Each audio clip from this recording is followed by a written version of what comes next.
नियोजन नीति बनाती है अधिकारी, यहाँ ऐसा नियोजन नीति बनाती है ताकि जो है जा करके हाई कोर्ट में रद्द हो जाएगा। ये नियोजन नीति सिर्फ आईवास था, ये जो है सो इनको नौकरी देना ही नहीं था। अरे कॉलेज और यूनिवर्सिटी बंद कर दीजिए, सबको अपना स्वरोजगार करेगा। तो सबसे पहले जगन्नाथ महतो जी का, सबसे पहले हेमंत सोरेन जी का, सबका बाल बच्चा मुर्गी पाले, सुअर पाले। नमस्कार, द एचडी न्यूज़ देख रहे हैं आप सभी और मैं हूं रंजीत कुमार। झारखंड सरकार की नई नियुक्ति नियमावली को हाईकोर्ट ने असंवैधानिक करार दिया है और इस तरह झारखंड की जो सारी नियुक्तियां हैं वो रद्द हो गई है। और लाखों छात्र, ऐसे छात्र जो एक अदद नौकरी की तलाश में थे, उनके में निराशा छा गई है। लोग मायूस है। अब छात्र क्या कदम उठाते हैं हम लोग जानना चाह रहे हैं। छात्रों की एक मीटिंग भी हो रही है जैसा कि हम लोग देख रहे हैं। तो हमारे साथ छात्र नेता मनोज यादव जी हैं जो लंबा संघर्ष करते रहे हैं नौकरी के लिए, छात्रों के हितों के लिए। सारी नियुक्तियां रद्द हो गई है, क्या करना होगा? अब सारे छात्रों को घर में पढ़ने के बजाय रोड पर उतरना पड़ेगा। कोई मैं बता रहा हूँ कि जब तक रोड पर नहीं उतरोगे तब तक कुछ नहीं होगा। यहाँ सरकार ऐसा नियोजन नीति बनाती है, अधिकारी यहाँ ऐसा नियोजन नीति बनाती है ताकि जो है जा करके हाई कोर्ट में रद्द हो जाएगा। मैं बता रहा हूँ हाई कोर्ट कैसे रद्द कर देगा यदि सही नियोजन नीति बनाएंगे। इन लोगों को किसी को नौकरी नहीं देना था, इसीलिए तो बोल रहे हैं कि बड़ा बड़ा सभा में जो है सो माननीय मुख्यमंत्री महोदय बोलते थे कि बकरी पालन करो, सुअर पालन करो, मुर्गी पालन करो। ये जो है कोर्ट से रद्द हो जाएगा, तुम्हारी नौकरी नहीं होगी। इसीलिए जो है सो मुर्गी पालन नियोजन वह कह रहे थे यही करो, मुर्गी पालन करो और बकरी पालन करो, सुअर पालन करो, सुअर बन के रहो। हाईकोर्ट में जब मामला चला गया तो सरकार ने भी तो देश भर के जो महंगे महंगे वकीलों को, बड़े बड़े वकीलों को लगाया कि किसी तरह नियोजन नीति को पास करा दिया है। अब हाईकोर्ट ने अगर उसको असंवैधानिक करार दिया, सरकार का दोष तो नहीं है इसमें ना? क्या आप बताइएगा, सूरज पूरब से उगता है और आप हमरा बोलेगा आइएगा राम जेठमलानी और सबसे और कोर्ट में साबित कर दीजिएगा कि सूरज पश्चिम से उगता है। बड़ा वकील से मतलब नहीं है, आपका आधार गलत है भैया। आपको जब सब प्रूफ है कि आपने मर्डर किया है तो उसके बाद बड़ा वकील क्या करेगा? ये नियोजन नीति गलत है तो गलत है, झारखंडी ही है और झारखंडी में नौकरी नहीं करेगा।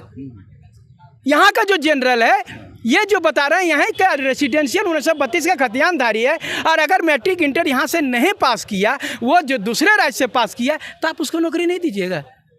तो फंसना ही था। ये तो जान रहे थे, ये जानबूझ करके सबसे पहले इनको जब नियोजन नीति बना रहे थे तब इनको एगो कमेटी का निर्धारण करना चाहिए।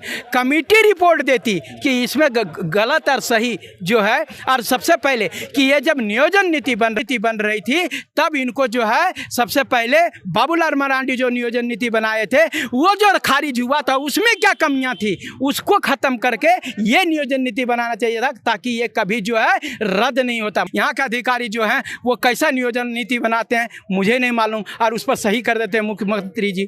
ये सबसे पहली बात है कि उसी समय हम बोले थे जैसे ये नियोजन नीति कि यहाँ से मैट्रिक इंटर जो पास नहीं करेगा, यहाँ का ही झारखंडी अगर 10-12 नहीं पास करेगा तो वो भरेगा नहीं। हम उसी समय समझ गए थे ये गया भैंस पानी में, ये नियुक्ति नहीं होगा, ये खाली नियोजन नीति जाएगा हाईकोर्ट में खारिज हो जाएगा। मुख्यमंत्री हेमंत सोरेन का है या फिर जगन्नाथ महतो शिक्षा मंत्री जो है वो भी बार बार कहते हैं कि स्वरोजगार भी तो एक उपाय है, सबको सरकारी नौकरी करना जरूरी भी तो नहीं है। बहुत सारा योजनाएं सरकार चला रही है, सब्सिडी दे रही है, उससे भी आप अच्छा पैसा कमा सकते हैं, जीविकोपार्जन कर सकते हैं।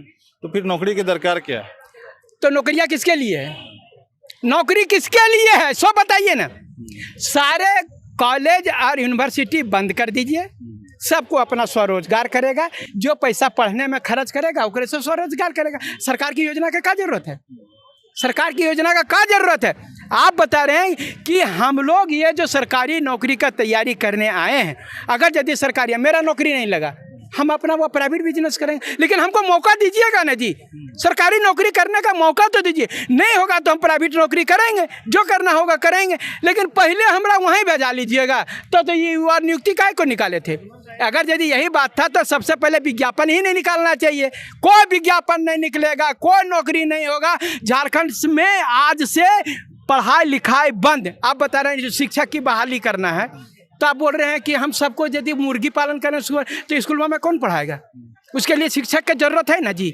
आपको यहाँ पर जो एडमिनिस्ट्रेशन प्रशासन कौन चलाएगा, उसके लिए BDO CO का जरूरत है ना जी। तो नौकरियाँ दे लीजिएगा नहीं, जो योग्य है वो पहले नौकरी करेगा यार, जो नहीं अयोग्य हो जाएगा वहाँ पर नहीं कर पाएगा, अपना बिजनेस करेगा, मुर्गी पालन करे, सरकार की जितनी योजना है उसका हम फायदा लेंगे, लेकिन पहले ही हमारा मुर्गी पालन करा दीजिएगा। जब कोविड आया तो सबसे पहले वैक्सीनेशन कौन किया?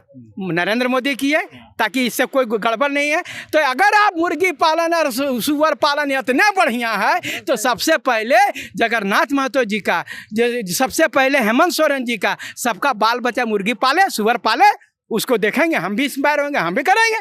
जगन्नाथ महतो जी का तो जो क्षेत्र में जाइएगा तो उनका साथ उनका बेटा का भी बड़ा बड़ा बैनर लगा हुआ है, लग रहा है कि अगला चुनाव में वही लड़ेंगे। हम तो चाहेंगे कि वो है बेटवे लड़े, काहे कि ये रिटायर हो गए हैं और इनका जो है हम चाहेंगे कि ये बहुत अच्छी बात है, बड़ा बैनर लग रहा है, तो युवा आएगा तो युवा के बारे में सोचेंगे। जगन्नाथ जी हमारे गार्जियन समान है, हम पिता तुल्य समझते हैं, लेकिन उनको हम ये भी कहेंगे कि अभी मौका मिला है, हमारे लाखों झारखंड के दुआओं से आप कोविड से बाहर आ गए, लेकिन आप बच्चों के बारे में सोचिए, नहीं तो आपका भी बच्चा कल रह करके हमारी तरह आपको भी उंगली उठाने। मनोज जी, आप लगातार संघर्ष करते रहे, संघर्ष करते करते तो आपका खुद का उम्र भी निकल चुका है, और ये आंदोलन जब करते हैं तो लाठी डंडा और केस मुकदमा होता है, इसके अलावा तो कुछ होता नहीं है। हाँ, देखिए हमारा काम है आंदोलन करना। क्या महात्मा गांधी आंदोलन करते तो लाठी डंडा उस समय तो आज़ादी नहीं मिलती थी?